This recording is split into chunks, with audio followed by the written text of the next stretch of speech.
Bonjour à toutes et à tous. Dans cette vidéo, on va corriger l'exercice numéro 4 sur l'étude fonction du baccalauréat de 2008, session normale bien sûr pour les bacs sciences maths AM. Alors, l'exercice 4 est le suivant, le voici, il est devant vous. Il est constitué de deux parties. L'exercice 4, dans la première partie, même dans la deuxième partie, on considère la fonction numérique f définie sur f plus par f de x égale 2x moins exponentielle de moins x carré. Et soit c sa courbe représentative dans un repère orthonormé OI. Question 1, petit a, calcule limite de f de x moins 2x quand x tend vers plus l'infini, puis interpréter le résultat obtenu graphiquement. Petit b, calculer f' de x pour tout x appartient à L+, pour donner le tableau de variation de f. Petit c, montre que l'équation f de x égale à 0 admet une solution unique alpha dans L+, et que alpha est comprise strictement entre 0 et 1. Question petit d, étudier le signe de f de x sur l'intervalle 0, 1, fermé en 0, fermé en 1. Question 2, construire C dans le repère OIJ. L'unité graphique n'est pas donnée, vous pouvez choisir n'importe quelle unité. Et ici, on prendra alpha, c'est à peu près 0,4. C'est là où le s'annule f. La partie 2, on considère les fonctions numériques g et phi de la variable réelle x définie sur L+, par phi de x égale 1 sur x qui multiplie l'intégrale de 0 à x au moins t carré dt lorsque x est strictement positif, et phi de 0 est égal à 1. Et que g de x égale x carré moins l'intégrale de 0 à x au moins t carré dt. Question 1, petit a, montre que x soit x appartient à L3+, il existe c appartient à 0x ouvert, tel que 1 sur x, qui multiplie somme de 0 à x au moins t carré dt est égal à e moins c carré. Petit b, on déduit que somme de 0 à 1 à e moins t carré dt inférieure strictement à 1. Question 2, petit a, montre que g de alpha est égal à somme de 0 à alpha f de t dt. Petit b, montrer que g est dérivable sur L+, et que x sur x appartient à L+, g plus de x égale f de x. Petit c, montre que l'équation g de x égale à 0 admet une unique solution bêta dans l'intervalle ouvert alpha 1. Question 3, montre que la fonction phi est continue à droite en 0. Question b de la question 3, en utilisant une intégration par partie, montre que x sur x appartient à L3+, phi de x égale e de moins x carré plus 2 sur x somme qui multiplie somme de 0 à x t carré au moins t carré dt. Petit c, montre que phi est dérivable sur L3+, et que x sur x appartient à L3+, phi plus de x égale à moins 2 sur x carré qui multiplie somme de 0 à x t carré au moins t carré dt. Question d, montre que phi de 0,1 de segment 0,1 est inclus au segment dans le segment 0,1. Question 4, petit a, montre que x sur x appartient à L+, somme de 0 à x t carré au moins t carré dt, il est inférieur ou égal à x au cube sur 3. Petit b, montre que x sur x appartient à 0,1 ouvert, la valeur absolue de phi' de x est inférieur ou égal à 2 sur 3. Petit c, montre que x sur x appartient à L3+, phi de x égale à x, équivalent à g de x égale à 0. Question 5 est la dernière. On considère la suite numérique un, n supérieur est égal à 0, définie par u0 est égal à 2 tiers, et quel que soit n dans n, n plus 1 est égal à phi de un. Petit a montre que quel que soit n appartient à n, un il est compris largement entre 0 et 1. Petit b montre que quel que soit n appartenant à n, la valeur absolue de n moins bêta, il est inférieur ou égal à 2 sur 3 à la puissance n. Et la dernière question petit c de la question 5 est la dernière dans l'exercice tout entier. On déduit plutôt que la suite n est convergente et déterminer sa ligne. Voilà, c'est tout pour cet exercice concernant l'analyse ou bien concernant l'issue de fonction. A tout de suite pour voir la correction ensemble. Ala barakatillah, on commence la correction de l'exercice 4 d'analyse sur l'issue de fonction du bac 2018 lors de la session normale bien sûr pour les deuxième année bac sciences maths AM. Comme on l'a vu dans l'énoncé, cet exercice est composé de deux parties. La première, on considère la fonction f définie sur R+ par f de x égale 2x moins exponentielle de moins x carré. Question 1 petit a, calculons limite de f de x moins 2x quand x tend vers plus l'infini et interprétons graphiquement le résultat obtenu. Voilà, on a limite de f de x moins 2x au voisinage de plus l'infini. C'est limite de moins, lorsqu'on retranche 2x de deux côtés, on obtient moins exponentielle de moins x carré. Donc c'est limite de moins exponentielle de moins x carré quand x tend vers plus l'infini. En posant moins x carré est égal à t, donc si x tend vers plus l'infini, x carré tend vers plus l'infini, et par suite moins x carré tend vers moins l'infini. Donc t tend vers moins l'infini. Et par suite, limite de moins e de moins x carré quand x tend vers plus l'infini, c'est limite de moins e de t quand t tend vers moins l'infini. Et on sait toutes et tous que limite de e de t quand t tend vers moins l'infini, c'est 0. C'est une limite usuelle. On les multiplie par moins, elle reste toujours 0. Donc limite de f de x moins 2x quand x tend vers plus l'infini est égal à 0. Ça veut dire que la courbe CF se rapproche de la droite d'équation y est égale à 2x au voisinage de plus l'infini. Ce qui se traduit par le fait que la courbe CF admet une asymptote oblique d'équation y est égale à 2x au voisinage de plus l'infini. Pour la question petit b, calculons f' de x pour tout x appartient à R+, et donnons le tableau de variation de f. Alors ici, c'est une question directe. Calculer f' de x. Mais on peut passer directement au calcul de f' de x, comme on peut énoncer cette phrase que f est dérivable sur R+, comme différence de fonction dérivable sur R+. Mais ce n'est pas obligé. Ici, il suffit de calculer f' de x. Alors, on a quel que soit x appartient à R+, f' de x, tout d'abord, on a la dérivée de 2x, c'est 2, moins la dérivée de e de moins x carré, c'est la dérivée de moins x carré qui nous donne moins 2x qui multiplie exponentielle de moins x carré. Donc, on obtient plus 2x qui multiplie exponentielle de moins x carré. Et par suite, notre fonction f' de x, c'est 2 plus 2x exponentielle de moins x carré. En factorisant par 2, on peut la laisser comme ça, peu importe, c'est 2 facteurs de 1 plus x exponentielle de moins x carré. Donc, x sur x appartient à 1 plus. La fonction dérivée première de f, c'est 2 qui multiplie 1 plus x exponentielle de moins x carré. Dans le deuxième volet de la question, donnons le tableau de variation. Ça veut dire qu'on doit étudier le sens de variation et déduire, ou bien on va résumer tout ce qui précède dans un tableau de variation. Alors d'après l'expression de f' de x et plus, c'est celle-là, on déduit que x sur x appartient à plus, f' de x est en positif. Pourquoi? Parce que x on a, elle est positif, multiplié par e de moins x carré qui est strictement positif, elle reste ici plus égal à 0. En lui ajoutant 1, il restera strictement positif, multiplié par un non positif, donc il restera toujours strictement positif. Ce qui veut dire que notre fonction f est strictement croissante sur R+. De plus, on a f de 0, c'est moins 1, il est défini au point 0. Et limite au voisinage de plus l'infini, c'est plus l'infini. Pourquoi? Parce que on a limite de 2x au voisinage de plus l'infini, c'est plus l'infini. Et limite de moins e de x carré quand x tend vers plus l'infini est égal à 0, comme on vient de le voir dans la question petit a. Donc le tableau de variation de f est comme suit, et le suivant. Voilà, il est défini sur R+, pardon, 0 plus l'infini. f' est strictement positif sur 0 plus l'infini. Et par suite, notre fonction est strictement croissante de moins 1 jusqu'à moins, il tend vers plus l'infini. Petit c, montrons que l'équation f de x égale à 0 admet une solution unique alpha dans R+, et que alpha compris strictement entre 0. Donc ici, même chose, il y a deux volets.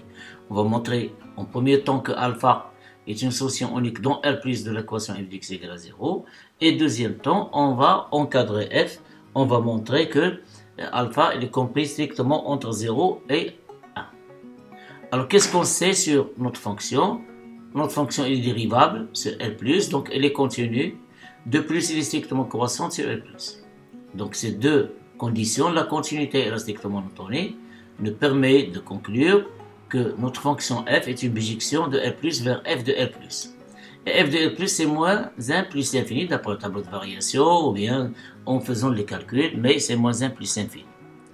Et puisque 0 appartient à f de R plus, c'est-à-dire moins 1 plus infini, alors ce 0-là, il admet un antécédent unique alpha dans R plus.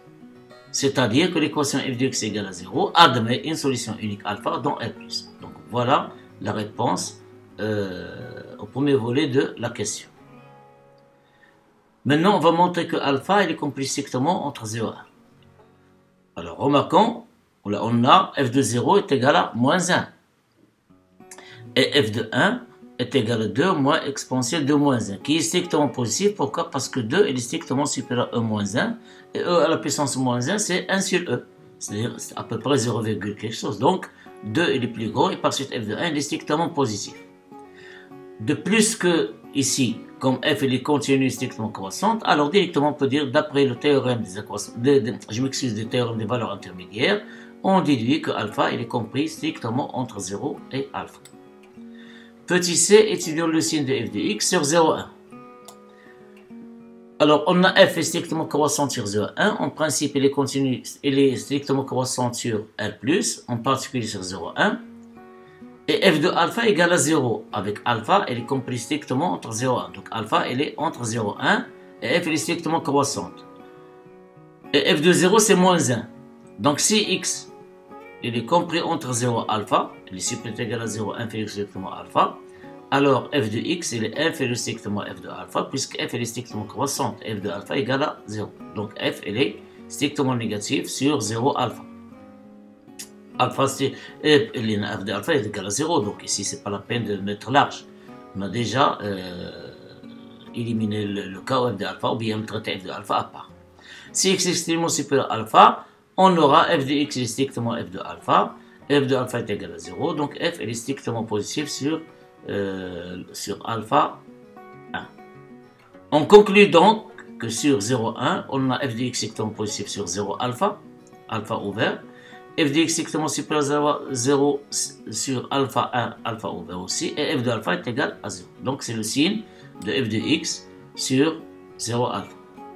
La question 2, représentation graphique de f. Alors, comme ils ne nous ont pas donné une unité graphique, on peut choisir n'importe quelle unité. Un conseil, souvent choisir des unités graphiques assez grandes, c'est pas assez grand, dans le cas où votre courbe sera lisible. Moi, j'utilise souvent GeoGebra pour tracer les courbes des fonctions, souvent presque. Donc voilà l'asymptote oblique y est égal à 2x en bleu, au voisinage de plus l'infini. Et f de 0 c'est moins 1, et de moins 1, elle croît jusqu'au y égale à 2x. Il ne rencontre pas y égale à 2x, mais elle se rapproche. La différence tend vers 0. Et on a f de alpha égale à 0. Ils nous ont donné que alpha c'est à peu près 0,4. Voilà la représentation graphique de notre fonction f. Maintenant la partie 2, ils nous ont donné deux fonctions. Les deux fonctions sont définies sur R+. La première c'est g de x égale x carré moins somme de 0 et x au moins t carré dt. Et la deuxième c'est phi de x définie par 1 sur x qui multiplie somme de 0 à x au moins t carré dt si x est strictement positif et f de 0 est égal à 1. La question 1 petit a, montrant que quel que soit x appartient à 1 plus, il existe au moins c appartient à 0x ouvert, tel que 1 sur x qui multiplie somme de 0 à x au moins t carré dt est égal à e moins c carré. Alors, pour répondre à cette question, on peut utiliser des techniques, le théorème des accroissements finis de la fonction phi 0x, ou bien on peut utiliser le théorème de la moyenne. Alors moi ici, j'ai utilisé le théorème de la moyenne. Alors puisqu'on veut que ce résultat, pour quel que soit x appartient à L+, alors ce c, il va dépendre bien sûr de x. Le changement de x est donc changement de c. Soit x appartient à L+. On a la fonction qui est t, qui correspond à au moins t carré, et continue sur 0 plus l'infini. Il continue sur R en particulier, en général. Il est continu sur 0 plus l'infini, en particulier sur 0x. Donc, d'après la formule de la moyenne, on déduit qu'il existe c appartient à 0x, tel que f de c est égal à 1 sur x moins 0. 1 sur x, ici les bornes, la différence des bornes, la borne x ici, moins la borne 0, 1 sur x moins 0, qui multiplie, bien sûr, de l'intégral 1 sur x moins 0, qui multiplie somme de 0 à x, e moins t carré dt. C'est-à-dire, pour tout x appartient à R+, il existe c qui dépend de x qui appartient à 0 x ouvert, tel que 1 sur x est égal à somme 0 à x au moins t carré dt, e moins c carré. J'ai noté cette relation 1, je vais l'utiliser dans une question à venir. Petit b, déduisons que somme de 0 à 1 au moins t carré dt inférieure strictement à 1. Alors, en utilisant le résultat 1, celle-là, puisqu'il est vrai que x appartient à R+, en particulier pour x égale à 1. Alors, si on donne x à 1 dans cette relation, qu'est-ce qu'on obtient? Somme de 0 à 1 au moins t carré dt est égal à e moins c carré. Et comme c, il est compris entre 0 et 1, puisqu'on a posé x égale à 1, alors e moins c carré, elle est inférieure strictement à 1, parce que moins c carré, il est compris entre moins 1 et 0, le c carré est compris entre 0 et 1, moins c carré est compris entre moins 1 et 0, et par suite, l'exponentielle de moins c carré, elle est inférieure strictement à l'exponentielle de 0, c'est 1. Donc, ce e moins c carré, elle est inférieure strictement à 1, ça veut dire que somme de 0 à 1 au moins t carré dt, elle est inférieure strictement à 1. Donc, le résultat demandé. Question 2 petit a, montrons que g de alpha est égal à somme de 0 à alpha f de t dt. Alors, comme alpha appartient à R+, c'est-à-dire appartient au domaine de G, on peut calculer l'image de alpha par G. D'après la définition de G, c'est alpha carré, G de alpha, c'est alpha carré moins somme de 0 alpha au moins t carré dt. D'autre part, on a somme de 0 alpha f de t dt, celle-là, c'est somme de 0 alpha de t, on a remplacé f de t par son expression, c'est 2t moins exponentielle de moins t carré dt. D'après la bilinéarité de l'intégrale, elle est égale à 2 fois somme de 0 alpha t dt moins somme de 0 alpha au moins t carré dt. Or, une primitive de t, c'est t carré sur 2, et par suite, cette intégrale multipliée par 2 et nous donne c'est 2, multiplie une primitive de t, c'est t carré sur 2, évaluée entre alpha et 0, moins somme de 0 alpha au moins t carré dt. Or, l'évaluation de cette fonction entre ces bornes, c'est pour alpha, on obtient alpha carré sur 2, et pour 0, c'est 0. Donc, c'est 2 qui multiplie alpha carré sur 2, moins somme de 0 alpha au moins t carré dt. On simplifie par 2, qu'est-ce qu'il reste? C'est alpha carré, moins somme de 0 alpha au moins t carré dt, qui est g de alpha. Voilà, alpha carré moins somme de 0 alpha au moins t carré dt, c'est g de alpha. Donc, quel que soit alpha, pardon, pour alpha qui appartient à R+, on a bien g de alpha est égal à somme de 0 alpha, f de t dt. Montant que g est dérivable sur R+, et que quel que soit x appartient à R+, g' de x égale f de x. On a la fonction qui est t, il faut correspondre à moins t carré. Elle est continue sur R. En particulier, elle est continue sur R+. Et on a g appartient à R+. Revenons à g, voilà g, c'est quoi? Tout d'abord, g c'est la différence de deux fonctions, x carré et celle-là. Et j'ai commencé par cette fonction.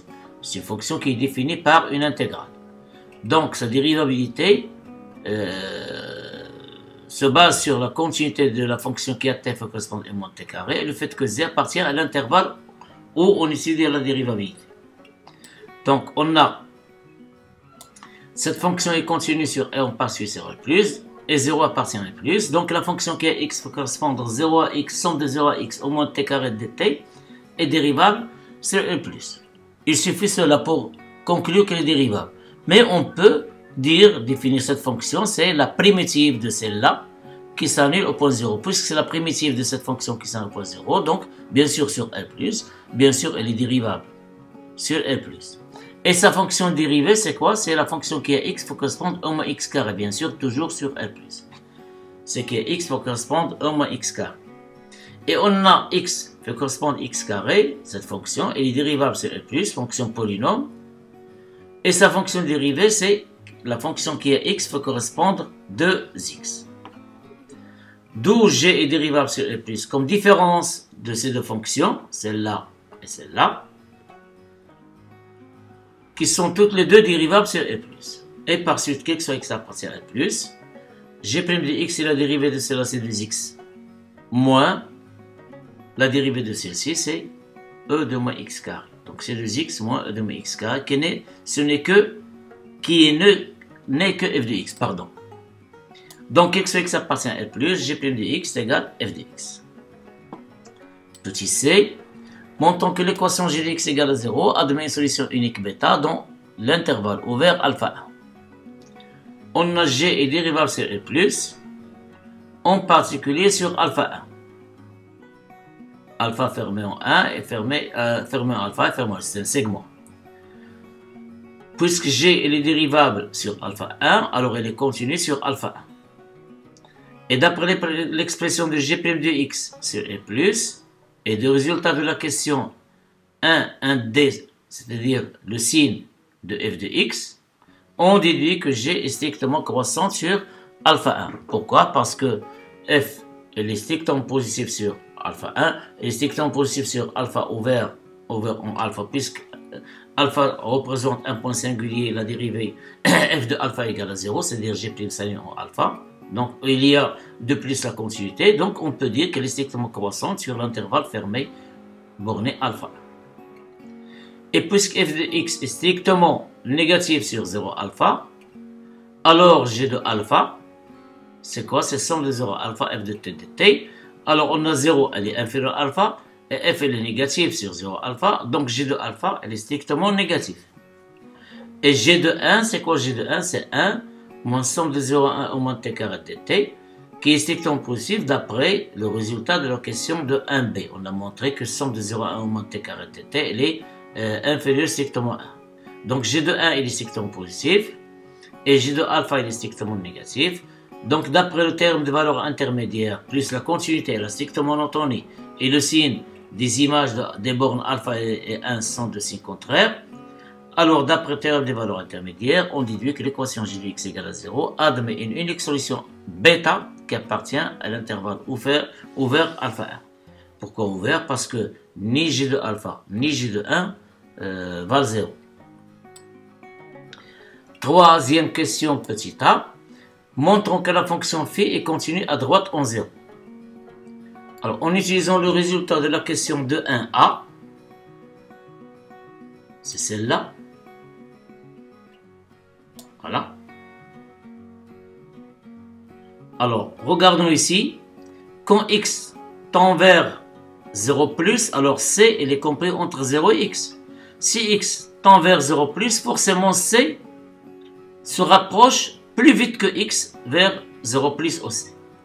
Donc la limite de cette fonction quand x tend vers 0 plus, c'est la limite de celle-ci lorsque c tend vers 0 plus. C'est ça qu'on va utiliser. On déduit que si x tend vers 0 plus à droite, alors c tend aussi vers 0 plus à droite. Et plus vite si vous voulez que x. Et par suite, limite de 1 sur x quand x tend vers 0 plus de... limite quand x tend vers 0 plus de 1 sur x qui multiplie 0x e moins t carré dt est égale limite de e moins c carré quand c tend vers 0 plus. Or c carré elle tend vers 0 lorsque c tend vers 0 plus. Et par suite moins c carré elle tend vers 0. D'où, puisque la fonction exponentielle elle est continue sur R, alors la limite de celle-ci lorsque c tend vers 0 plus, c'est e de 0, c'est 1. On conclut donc que la limite de f de x quand x tend vers 0 plus, c'est 1 qui est f de 0, ce qui montre que phi est continue à droite en 0. Petit b par une intégration par partie montrant que quel que soit x appartient à R étoile plus, phi de x égale e de moins x carré plus 2 sur x qui multiplie somme de 0 à x t carré au moins t carré dt. Puisqu'on veut ce résultat pour quel que soit x appartient à étoile plus, fixons tout d'abord un x qui appartient à R plus. Et par les techniques d'intégration par partie, il faut faire des choix, des fonctions u de x et v' de x. Alors, nous, on essaye de calculer cette intégrale par la méthode d'intégration par partie. Alors, ici, on va choisir e de x c'est e moins t carré et v' de x c'est 1. Donc, e' de x c'est moins 2t e moins t carré. Et v de x, une primitive de 1, c'est t. Alors, je m'excuse, c'est pardon, c'est t ici, c'est t ici, c'est t ici. Alors, c'est somme de 0 à x augmente t carré de t, c'est t qui multiplie augmente t carré évalué entre les bornes 0x, moins somme de 0 à x, u' de t qui multiplie v de t, c'est-à-dire moins de t fois t carré, c'est moins de t carré qui multiplie augmente t carré de t. Alors, l'évaluation de cette fonction entre les bornes x et 0, pour x, on obtient x e de moins x carré, mais pour 0, c'est 0. Elle reste moins, d'après la bilinéarité de l'intégrale, on va faire sortir moins 2 en dehors. Donc, moins 2 avec moins, c'est plus. Plus 2, somme de 0 à x, t carré au moins t carré de t. Et ça, ce qui est demandé. Il suffit de multiplier ici par 1 sur x pour trouver phi de x, lorsque x est strictement positif. Donc, on multiplie par 1 sur x.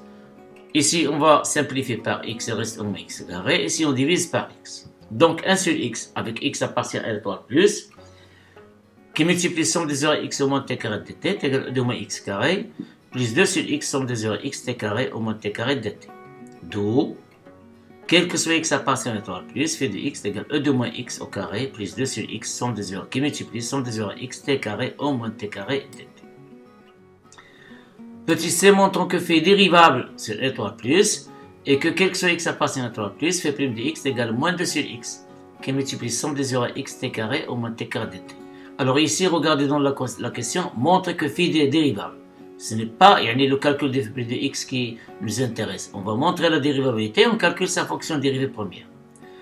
Alors pour cela, soit x appartient à l'étoile plus, on va utiliser cette fonction, cette expression. On a la fonction qui est t, qui correspond à t carré au moins t carré, et les continue sur L+. Et 0 appartient à L+. Donc, cette fonction qui est x correspond somme de 0 à x, c'est là uniquement.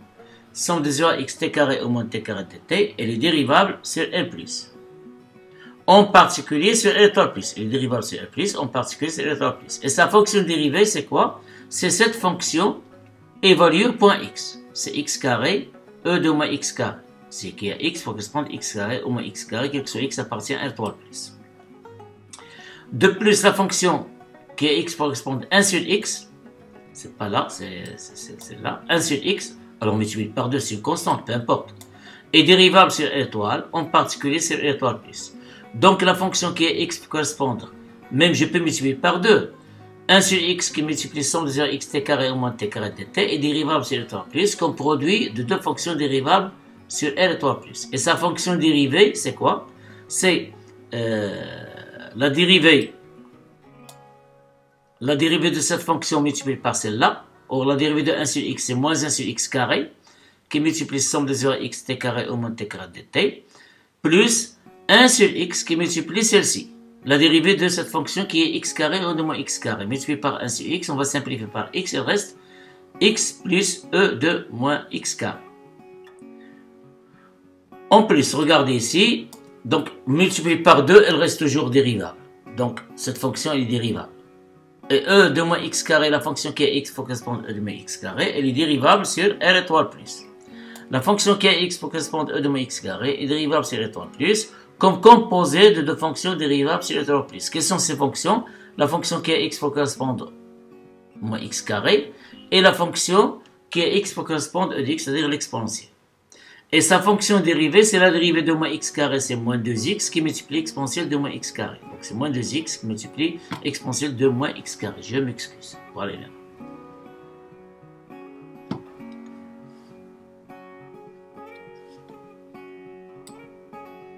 Finalement, phi, elle est dérivable sur l'étoile plus comme somme de ces deux fonctions, comme somme de deux fonctions. Il faut pas oublier qu'on va multiplier ici par 2.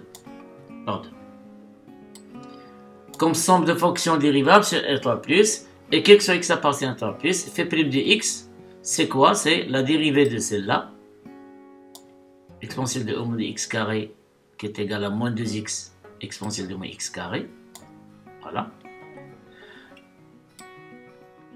plus 2 fois la dérivée de 1 sur x. Or, la dérivée de 1 sur x, c'est moins 1 sur x carré, tout entier, moins 1 sur x carré, on va multiplier c'est par 2. Donc on obtient c'est moins 2 sur x carré somme de 0 x t carré e moins t carré dt plus 2x e de moins x carré. Or 2x exponentielle de moins x carré, avec celles-là sont opposées, ils disparaissent. Qu'est-ce qu'il reste? Uniquement moins 2 sur x carré somme de 0 à x t carré au moins t carré dt. Donc x sur x appartient à 3 plus, fait prime de x égale moins 2 sur x carré, somme de 0 à x t carré, e moins t carré dt. Question petit d, montrant que phi de 0,1 est inclus dans 0,1. Le segment 0,1, l'image de 0,1 par phi, c'est inclus dans 0,1. On a phi dérivable sur étoile plus, on vient de le voir. Et à droite de 0, c'est déjà fait. Donc, elle est continue sur 0,1. De plus, puisqu'il soit t appartient à l'étoile plus, t au carré au moins t carré, elle est strictement positif. Donc, cette intégrale, elle est strictement positive. Puisque t au carré moins t carré, cette fonction, elle est strictement positive sur 0x et 0 inférieur à x. D'où, quel que soit x appartient à l'étoile plus, fait prime de x, elle est strictement négative. Ce nombre négatif, positif, multiplié par 1 sur x carré restera toujours positif, multiplié par moins 2, donc elle est strictement négative. C'est-à-dire, phi, elle est strictement décroissante sur l'étoile plus, et comme elle est continue à droite de 0, alors elle est strictement décroissante sur R+, en particulier sur 0,1. D'où phi de 0,1, donc il y a la continuité et la décroissance stricte. Donc f de 0,1, c'est f de 1, puis f de 0. C'est l'intervalle fermé borné, phi de 1, phi de 0. Et comme phi de 1, il est strictement positif, pourquoi phi de 1 il est strictement positif? Parce qu'on a e moins t carré, il est strictement positif 0,1, et qui fait de 1, il y a somme de 0,1 au moins t carré de t, il est inférieur à 1. Strictement 1. Donc elle est strictement positive, elle est inférieure à 1. Regardez, au moins t carré, il est strictement positif. Et somme de 0, il est inférieur à 1. Donc l'intégrale de 0 au moins t carré de t, il est strictement positif. De plus, d'après cette question, il est inférieur strictement. Ça veut dire que phi de 1, il est strictement positif, il est inférieur à 1. Alors phi de 1, voilà, il est compris strictement entre 0 et 1. Et comme phi de 0 est égal à 1, d'après la définition de la fonction phi, alors on obtient phi de 1, phi de 0, il est inclus dans 0,1. Donc phi de 0,1 est inclus dans 0,1. Question 4, petit a.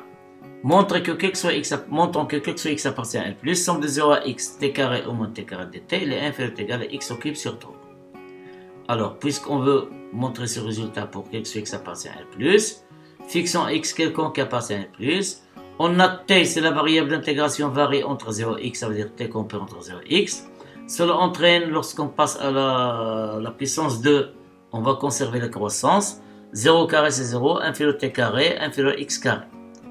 Donc e moins t carré ici, il sera inférieur à 0. Et par suite e moins t carré inférieur égal à e de 0 qui est égal à 1. Donc j'ai donné directement ça. Implique, on multiplie par t carré les deux bornes, on obtient t carré e moins t carré inférieur égal à t carré. Donc, puisque les deux fonctions qui est t fait correspondre t carré e moins t, et t fait correspondre t carré sont continues sur 0x, alors d'après les propriétés de l'intégrale et ordre, on obtient l'intégrale de cette fonction entre 0x et l'inférieure intégrale de celle-ci entre 0x. Donc somme de 0x t carré au moins t carré dt, elle est inférieure à somme de 0x t carré dt. Or, cette intégrale, il vaut x au cube sur 3. Pourquoi? Parce qu'une primitive de t carré, c'est t à la puissance 3 sur 3. Évalue entre x et 0. Pour x, on obtient x au cube sur 3, mais pour 0, c'est 0. Donc, cette intégrale vaut x au cube sur 3. Et par suite, somme de 0x t carré au moins t carré dt, elle est inférieure ou égale à x au cube sur 3. D'où, quel que soit x appartient à plus, somme de 0x t carré au moins t carré, elle est inférieure ou égale à x au cube sur 3. Question petit b, montrant que quel que soit x appartient à 0,1, ouvert, la valeur absolue de phi prime de x est inférieure ou égale à 2 tiers. Alors, soit x appartient à 0,1 fixé, on a la valeur absolue de phi prime de x d'après la définition, ou bien l'expression de phi prime de x, c'est la valeur absolue, revenons à phi prime, voilà, avec un signe moins, et la valeur absolue abréviée de signe moins, donc c'est la valeur absolue de moins x moins grand x moins t, c'est la valeur absolue de t. Donc, c'est la valeur absolue de 2x carré, somme de 0 à x, t carré. On peut faire sortir même ces 2x carré, mais laissons-le.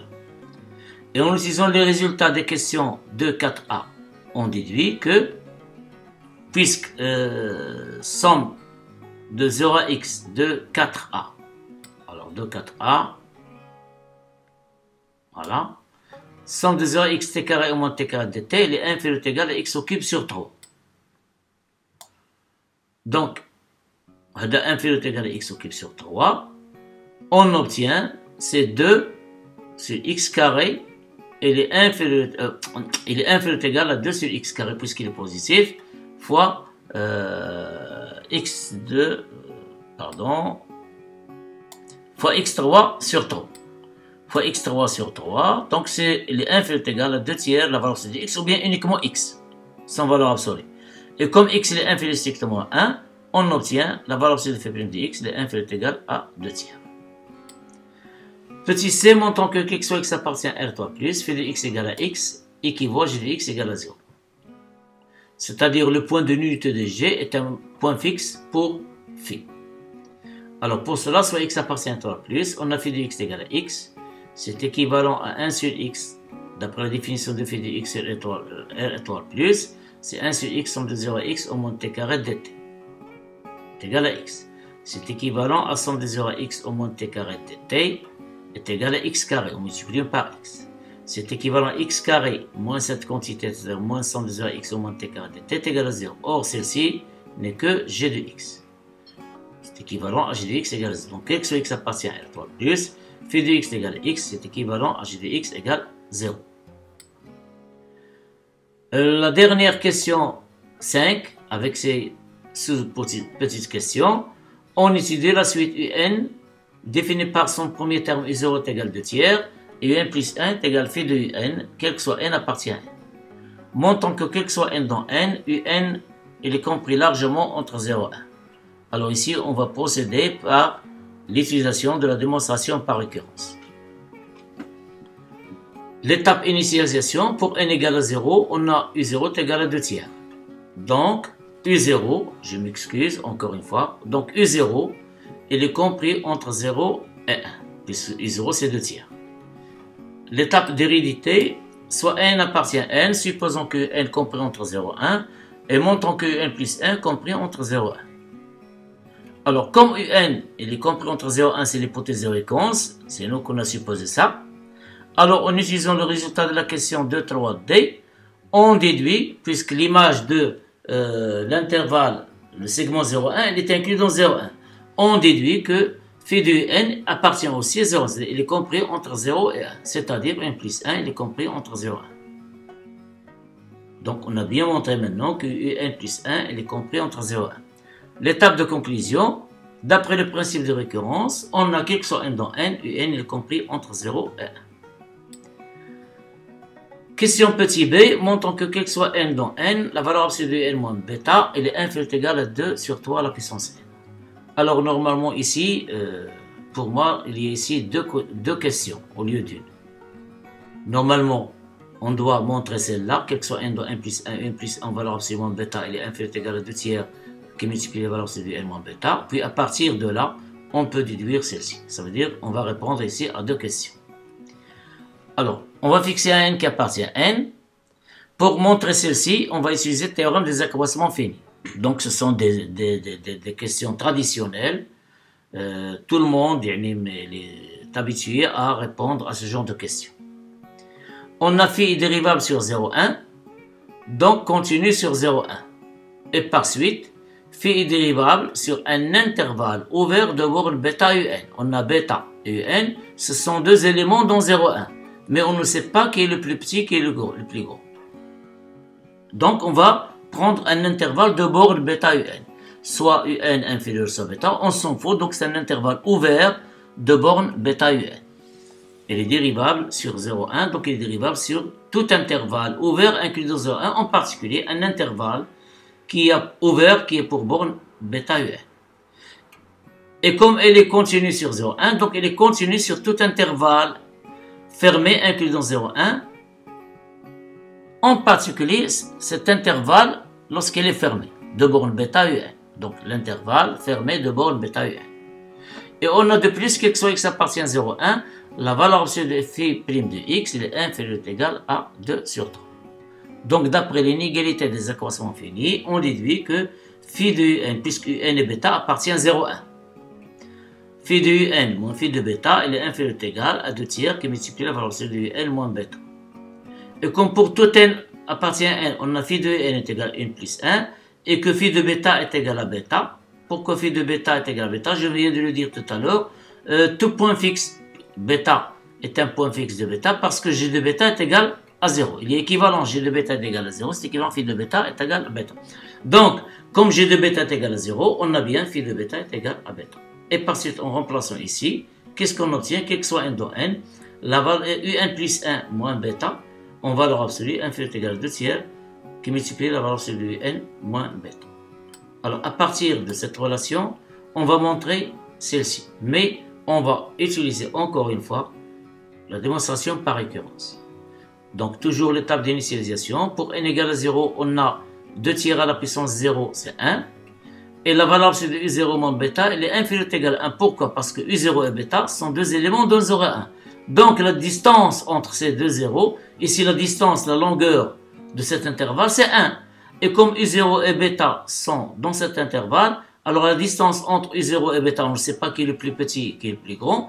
Donc la distance entre ces deux nombres, elle est inférieure à la longueur de l'intervalle qui est égale à 1.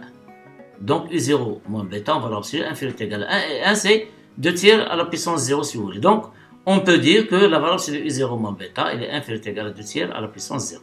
Ça veut dire que cette propriété, elle est vraie pour n égale à 0. L'étape d'hérédité, alors j'ai pas souligné, mais c'est pas grave. L'étape d'hérédité, on suppose que